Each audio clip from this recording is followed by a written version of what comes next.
Selamat pagi Bapak dan Ibu sekalian. Pertama-tama kami mengucapkan terima kasih atas kehadiran kalian dalam kegiatan audit medik hari ini. Tujuan audit medik hari ini adalah untuk memastikan bahwa proses pelayanan yang diberikan kepada pasien telah sesuai dengan standar WHO, Kemenkes, dan SOP rumah sakit. Khususnya pada area yang sangat krusial, yaitu keselamatan pasien, konsen dan pra-operasi dan dokumentasi klinis. Audit hari ini akan fokus kepada 3 kasus. Yang pertama ada kasus hernia inguinalis dengan Tuan Budi. Lalu kedua, operasi bypass jantung elektif bersama dengan Nyonya Ratna. Dan yang ketiga, operasi appendicitis emergency dengan Tuan Hendra. Kami ingin menekankan bahwa audit ini bukan mencari kesalahan individu, melainkan mengidentifikasi masalah sistem dan mencari perbaikan bersama. Mari kita mulai dengan kasus pertama. Terima kasih. Baik, kami dari manajemen sangat mendukung proses audit ini. Kami berharap hasil dari audit ini memperbaiki mutu pelayanan dan meningkatkan keselamatan pasien. Silakan dilanjutkan. Baik, jadi pada kasus Tuan Budi, kami menemukan bahwa pada hari ketiga pasca operasi, pasien mengalami demam hingga 39 derajat. Setelah menelusuri rekam medis, kami tidak menemukan dokumentasi pemberian antibiotik profilaksis sebelum insisi. Dokter Awa, boleh jelaskan bagaimana proses pemberian antibiotiknya? Baik, terima kasih. Antibiotik Cefazolin 2 gram itu sebenarnya diberikan sebelum insisi. Seperti biasanya kami lakukan kemungkinan besar waktu itu dokumentasinya terlewat karena situasi yang cukup sibuk. Oke, terima kasih dokter. Tapi jika boleh kami gali lebih jauh, apakah ketidakcatatannya itu disebabkan oleh alur input dari IMR yang belum seragam antar shift? Kemudian atau karena beban kerja yang tinggi atau emang karena ada hambatan lain, dokter? Waktu itu sempat dicatat manual, tapi karena ada pergantian shift yang cepat, catatan manual tersebut itu tidak sempat diinput ke EMR. Jadi memang ada keterlambatan di pencatatannya. Kami memahami situasi lapangan, namun sesuai standar WHO, Kemenkes, dan akreditasi KARS, tindakan yang tidak terdokumentasi dianggap tidak dilakukan. Jadi ini menjadi area perbaikan penting. Setelah menelaah dari rekam medis, ini ada beberapa kekurangan. Yang pertama, tidak ada catatan waktu pemberian antibiotik profilaksis. Yang kedua, checklist pencegahan infeksi tidak terisi. Lalu yang ketiga, monitoring luka harian tidak lengkap, tidak ada foto, dan juga tidak ada tanggal evaluasinya. Karena ketiga indikator ini berkaitan secara langsung dengan resiko infeksi luka operasi, kami kategorikan sebagai major gap. Di sini ada missing documentation, antibiotik profilaksis, monitoring luka, IPC checklist. Dari informasi yang kami kumpulkan, akar masalah kemungkinan pada proses alur input EMR tidak sama antar shift. Pada SDM, beban kerja tinggi dan multitasking membuat pencatatan tertunda. Pada sistem, EMR tidak memiliki mandatory field untuk antibiotik profilaksis sehingga mudah terlewat. Baik, di sini ada rekomendasi yaitu menjadikan yang pertama menjadikan kolom antibiotik profilaksis itu sebagai mandatory field di IMR. Dan PIC-nya itu ada ITRS, kemudian deadline-nya selama 14 hari. Kemudian yang poin kedua itu ada monitoring luka harian yang harus disertai dengan foto, timestamp, dan nama evaluator. PIC-nya untuk kepala ruangan dan juga monitornya mingguan. Kemudian untuk yang poin ketiga itu ada sosialisasi ulang dari SOP antibiotik pre-operasi kepada dokter dan juga perawat OK. Dan untuk PIC-nya itu ada diklat dari rumah sakit, kemudian untuk deadline-nya selama 7 hari. Baik, terima kasih ibu-ibu sekalian. Kita lanjut ke masalah yang kedua. Pada kasus Nyonya Ratna, kami menemukan bahwa formulir persetujuan tindakan ditandatangani oleh suami, bukan pasien sendiri. Tidak ada catatan yang menyebutkan bahwa pasien tidak kompeten atau menolak menandatanganinya. Dokter Awa mungkin bisa dijelaskan situasinya?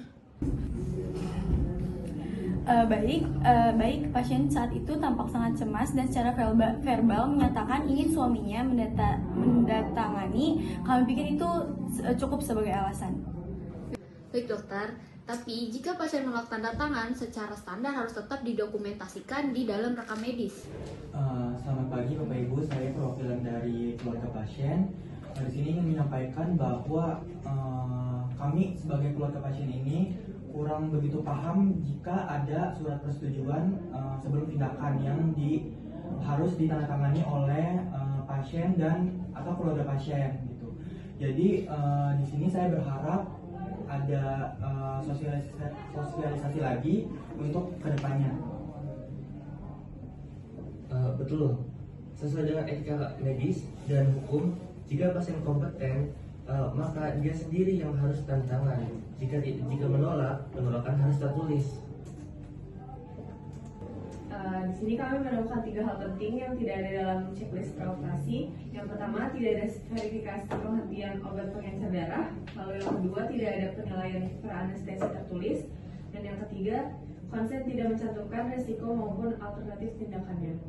Karena ini operasi jantung, ketidakterlengkapan ini itu termasuk dari high risk gap. Dicatat, konsen tidak valid, pra-operasi checklist tidak lengkap, dan pra-anestesi tidak terdokumentasi. Beberapa kemungkinan penyebabnya di sini untuk format konsen belum lengkap, jadi tidak memuat risiko dan alternatif. Lalu yang kedua ada dokumen pra-anestesi tidak diunggah ke IMR. Yang ketiga, supervisi pra-operasi masih kurang konsisten. Oke, selanjutnya ada rekomendasinya, itu yang pertama ada revisi formulir konsen agar mencakup dari resiko, manfaat, alternatif, dan juga potensi dari komplikasi. Untuk PIC-nya sendiri ada komite mutu dan juga deadline-nya selama 7 hari. Untuk poin yang kedua itu ada checklist praoperasi khusus untuk operasi jantung dibuat mandatori sebelum pasien masuk OK. Untuk PIC-nya kepala instalasi bedah. Kemudian yang poin ketiga itu ada edukasi ulang terkait informed consent untuk dokter dan juga perawat. Untuk PIC-nya itu ada diklat, kemudian deadline-nya selama 14 hari juga. Baik, mari kita lanjut ke kasus yang ketiga. Untuk kasus yang apendisitis, di sini keluarga pasien menyampaikan bahwa operasi sangat cepat dan mereka tidak melihat adanya prosedur time out pada sebelum tindakan tersebut. Dalam rekam medis, kami juga tidak menemukan dokumentasi time out. Bagaimana pelaksanaannya saat itu? Sebenarnya untuk time out itu telah dilakukan secara verbal dan sangat cepat karena pasien itu dalam kondisi nyeri yang sangat berat dan tekanan darahnya itu turun. Maka fokus kami itu waktu itu hanya memastikan pasien untuk dalam keadaan stabil terlebih dahulu sambil menyiapkan meja operasi. Jadi pada saat itu kami hanya fokus menstabilkan pasien karena kondisi pasien tekanan darahnya sempat turun drastis. Kami paham untuk situasi emergensi tersebut, tapi WHO menyatakan bahwa dalam kondisi darurat sekalipun dokumentasi minimal harus tetap dilakukan. Oke, baik. Di rekam medis, kami menemukan beberapa kekurangan. Yang pertama, tidak ada time out tertulis. Yang kedua, tidak ada verifikasi dari lokasi operasinya. Yang ketiga, tidak ada penilaian pra-anestesi emergensi. Nah, untuk kasus emergensi, ketidaklengkapan dokumentasi ini tuh termasuk ke dalam critical safety gap. Baik, tercatat tidak ada dokumen keselamatan operasi emergensi.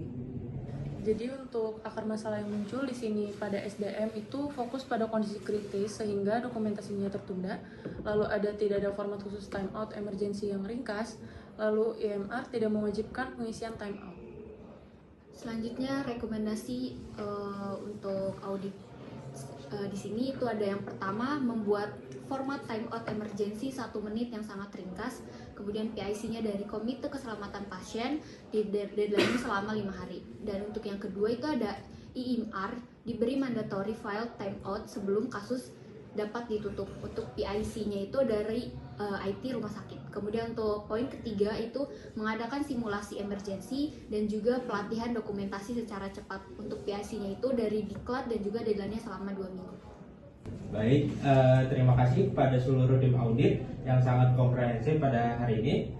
Semua temuan dan rekomendasi sudah kami catat dan pihak manajemen berkomitmen penuh untuk menindaklanjuti perbaikan terutama terkait kelengkapan dokumentasi di IMR, kepatuhan checklist dan peningkatan keselamatan pasien.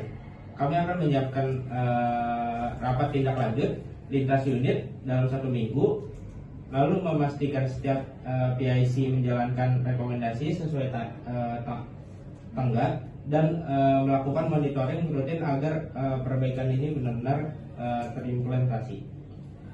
Kami menghargai kerjasama seluruh tim klinis dan berharap audit ini menjadi langkah yang nyata untuk memperkuat mutu pelayanan di rumah sakit kita.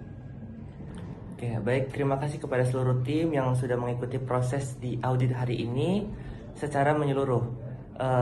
Dari 3 kasus yang kita bahas, kita melihat pola yang sangat jelas bahwa persoalan terbesar yang kita hadapi bukan karena proses klinis saja, tetapi terletak pada ketidakteraturan dokumentasi, alur IMR yang belum optimal, serta ketidakseragaman kepatuhan terhadap checklist keselamatan. Saya rangkum menjadi mulai dari antibiotik profilaksis yang tidak terdokumentasi, informed consent yang tidak sesuai dengan standar hukum, pra-anestesi yang tidak tercatat, checklist pra-operasi yang tidak lengkap, hingga time out dan verifikasi lokasi operasi yang tidak terdokumentasi, terutama pada pasien kasus emergensi. Dokumentasi bukan sekedar berkas administrasi, tetapi merupakan bagian dari perlindungan pasien, perlindungan tenaga kerja, tenaga kesehatan, serta bukti pelaksanaan standar keselamatan. Seluruh rekomendasi SMART sudah kita susun lengkap dengan PIC dan deadline yang jelas. Dalam 2 minggu ke depan, tim audit akan melakukan follow up monitoring untuk memastikan keperbaikan berjalan sesuai dengan target. Kami berharap semua temuan ini dapat menjadi dasar untuk peningkatan sistem, bukan hanya tindak individual. Terima kasih atas keterbukaan, kerjasama, dan komitmen seluruh tim. Dengan ini audit medis hari ini resmi ditutup. Baik, semua telah saya rangkum. Untuk notulen akan saya finalisasi dan saya serahkan kepada manajemen.